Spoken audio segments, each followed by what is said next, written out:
think it's funny? No, that wasn't me.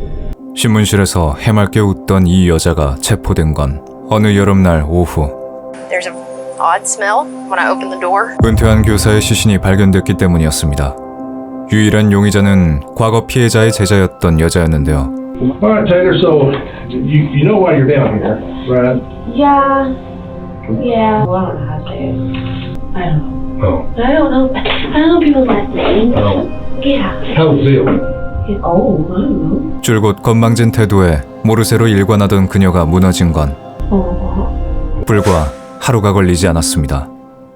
2019년 7월 11일 미국 아칸소주 포트 스미스 경찰은 한 통의 신고를 받게 됐습니다.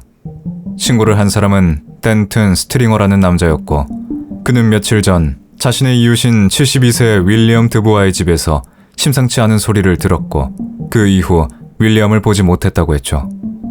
신고를 받은 핸드릭 경관은 곧장 덴튼 스트링어의 집으로 출동을 했는데요. Not answered. He's not answering, but I was laying in my bed the other night. I heard something fall, sound like Does he have a car? Yeah, a car, but 윌리엄의 차는 보이지 않았고 덴튼은 이틀인가 사흘 동안 그의 차를 보지 못했다고 했죠. 핸드릭 경관은 어쩌면 윌리엄이 멀리 외출을 떠나 아직 돌아오지 않았을 수도 있다는 가능성을 열어두고 윌리엄의 집으로 향했습니다. 그러나 창문 너머 흘러나오는 불길한 냄새, 그 냄새를 맡은 핸드릭 경관은 집안에서 뭔가 끔찍한 일이 벌어졌다고 생각했고 바로 지원 요청을 했는데요. I know that smell. 그렇게 불길한 예상은 빗나가지 않았고 Really? and there's no TV in the living room. 핸드릭 경관과 동료 경찰들은 욕실에 쓰러져 있는 윌리엄을 발견하게 됐죠. 이미 숨을 거둔 지 하루 이상 지난 것 같은 윌리엄의 시신에는 사망 직전까지 무차별적인 폭행을 당한 것으로 보이는 흔적들이 발견됐고 현관문이 잠겨있지 않다는 것과 TV를 포함해 사라진 귀중품과 같은 단서들로 경찰들은 윌리엄의 죽음이 강도에 의한 살인이라고 확신했습니다. 그리고 범인이 훔쳐간 물건들 중에는 윌리엄의 자동차도 있었던 건데요. 경찰은 윌리엄을 잔인하게 살해한 범인을 찾기 전에 그의 가족에게 이 비극적인 일에 대해 전해야 했습니다. 그런데 그의 죽음에 대해 전했을 때 뜻밖의 돌파구를 찾게 됐죠. Black box in the tracker, yeah. 바로 윌리엄의 차 안에 위치 추적기가 부착되어 있고 실시간으로 차의 위치를 윌리엄의 아내 휴대폰으로 확인할 수 있다는 거였습니다. 경찰은 곧바로 윌리엄의 아내인 수잔을 찾아갔고 수잔은 남편을 잃은 슬픔을 달랠 새도 없이 수사에 협조하게 됐죠. 그런데 So I've said if anybody did anything, it would be them. 핸드릭 경찰은 차를 추적하기 전 윌리엄에 대해 잘 알고 있는 상점 주인에게서 생각지도 못한 이야기를 듣게 됐는데요. But because it's just odd that they come over here and he's telling us to call Bill like. 그건 최근 빌의 신변을 확인하려는 수상한 사람이 있었다는 거였고 그 수상한 사람의 정체는 바로 최초 신고자이자 윌리엄의 친한 이웃인 덴튼 스트링어였습니다.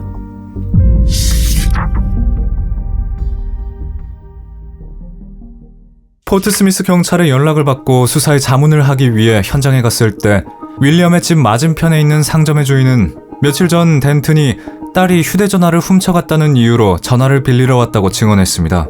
그녀는 굳이 가게까지 찾아와서 자신에게 빌에게 전화를 해보라는 덴튼이 수상해 보였다고 말했고 평소 덴튼이 마을에서 소동을 벌이곤 했다는 이야기를 덧붙였죠. 이때까지만 해도 그녀의 증언을 제외하곤 덴튼이 범인이라는 또 다른 증거는 없지만 사건 현장인 윌리엄의 집에서 나온 증거로 보아 범인은 평소 윌리엄과 안면이 있던 면식범일 가능성이 높았습니다. 집 안엔 범인이 윌리엄을 공격할 때 발생한 것으로 보이는 핏자국은 있었지만 강제로 침입한 흔적은 전혀 없었기 때문이었는데요. 그날 윌리엄은 친했던 이웃을 집 안으로 들인 뒤 참변을 당한 걸까요? 이때 김 형사에게서 윌리엄의 차에 설치된 추적기 위치를 파악했다는 연락이 왔고 수잔의 집에서 그리 멀지 않은 한 가정집에 도난된 차량이 주차되어 있다는 걸 알게 됐죠. 그런데 차량이 있는 장소가 나왔을 때 함께 있던 현지 경찰은 고개를 저었습니다. 왜냐하면 그 집에 평소 마약과 매매 문제로 몇 번 신고가 들어왔던 요주의 장소였기 때문이었죠.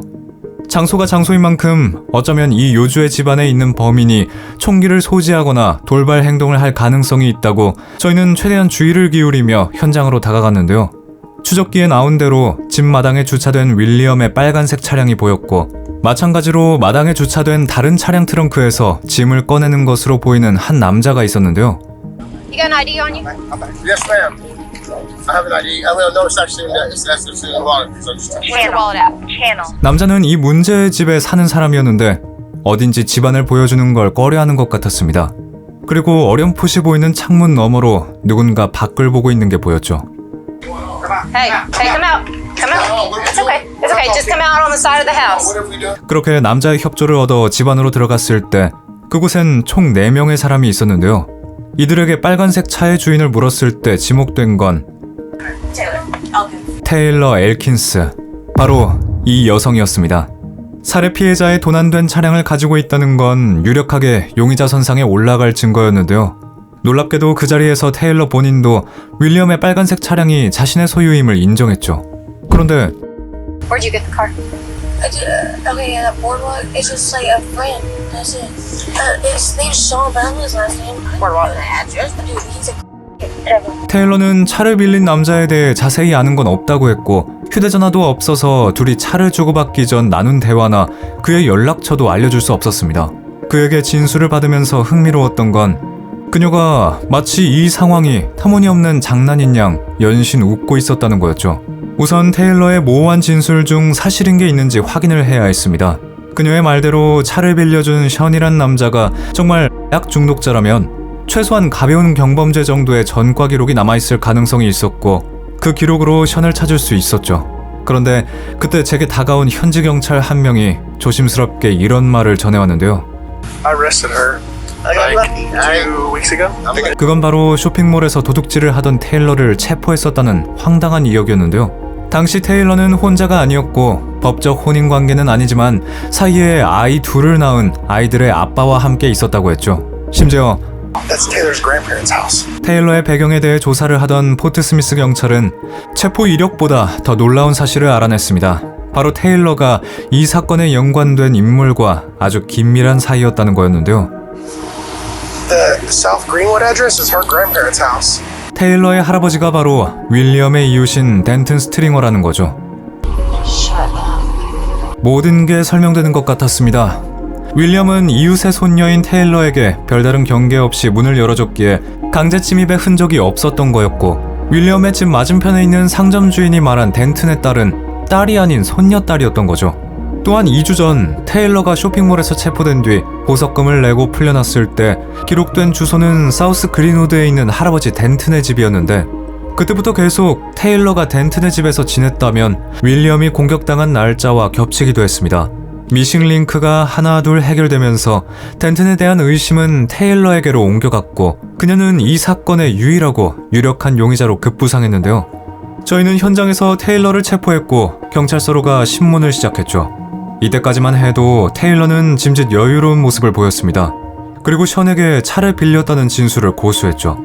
피해자인 윌리엄에 대해 물었을 땐 그저 이름만 알 뿐이라고 대답했습니다. 그러나 Car you've been riding around in, whose car is that? I don't know. You never seen that car before? 윌리엄의 차에 대해 이야기를 꺼내자 Oh my. There. Car. Hey. 테일러는 마치 이제야 자신이 션에게 빌렸다고 주장한 빨간색 차가 이웃인 윌리엄의 차라는 걸 알아차린 듯 굴었죠. 그녀는 태연하게 연기를 하고 있었습니다. 저는 그런 테일러의 연기가 거짓임을 증명해야 했는데요. 그녀가 했던 증언들 중 가장 강경하게 고수한 주장을 무너뜨리기로 했죠. 그리고 So this is the guy you say you get a car from? Are you sure? Well, though he's in jail. 예상대로 테일러가 말한 션이란 남자에겐 범죄 기록이 있었습니다. 뿐만 아니라 이미 6월부터 감옥에 수감 중이란 걸 알아냈는데요. 눈앞에 자신의 주장을 완전히 무너뜨리는 증거를 본 테일러는 이내 조용해졌고 정말 션에게 차를 받았다는 무의미한 변명만 중얼거렸죠. 마치 그 아무것도 아닌 말이 자신을 구해줄 것처럼 말입니다. 이때까지도 테일러는 자백하지 않았죠. 그렇게 신문이 끝난 뒤 다음날 철창에서 하룻밤을 보낸 테일러는 눈에 띄게 지쳐 보였고 이는 자백이 멀지 않았다는 뜻이기도 했습니다. That's true. I mean, I told you all the truth today, but I didn't tell you all of it. 그런데 테일러의 입에서 나온 건 순순한 자백이 아닌 또 다른 인물의 이름이었는데요. 테일러는 조셉 로저스라는 남자가 윌리엄을 살해했다고 주장했습니다.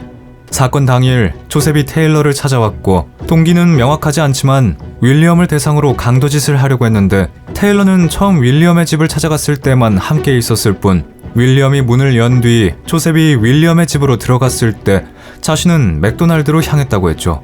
그리고 테일러가 다시 집으로 돌아왔을 때 조가 그녀에게 자신이 다 해결했다는 말을 했다는 겁니다. 그 후 두 사람은 윌리엄의 차를 타고 카지노로 향했다고 했는데요. 테일러가 무슨 일이 있었던 건지 물어도 조셉은 제대로 대답해주지 않았고 테일러는 윌리엄이 죽었다는 생각을 하지 못했다고 했죠. 테일러의 주장에 따르면 조셉이란 남자가 이 사건의 배후에 있고 그녀는 겁에 질려 사건에 연루된 또 다른 피해자였습니다. 테일러가 지금껏 어차피 밝혀질 거짓말을 해온 건 맞지만 아예 가능성이 100% 없는 말은 아니었죠. 만약 최후의 증거를 현장에서 찾지 못했었더라면 말입니다. Taylor, one thing that is concerning is the fact that Bill does have hair in his hand. Okay? And we had a detective down there during his autopsy who states that the hair is the same color as yours. 퇴역한 군인이자 지역에서 존경을 받던 선생님을 망치로 무려 27번이나 내리쳐 살해한 사건의 범인인 테일러 엘킨스는 끝내 범행을 자백했습니다. 물론 처음엔 부정했지만 DNA 결과 자신의 머리카락 힘이 분명해지자 더 이상 도망칠 수 없었죠. 테일러를 찾기 전까지 잠재적인 용의자였던 그녀의 할아버지 댄튼 스트링어가 손녀의 범죄 사실에 대해 알고 있거나 조금이라도 가담이 됐는지도 조사됐지만 결과적으로 확실한 증거가 없어 기소되지 않았습니다.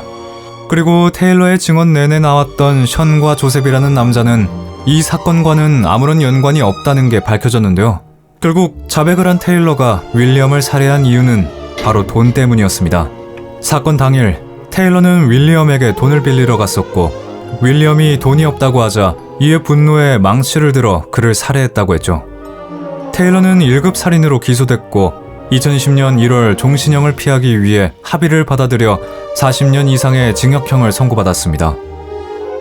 가석방의 기회는 2059년 이후에 나올 텐데요.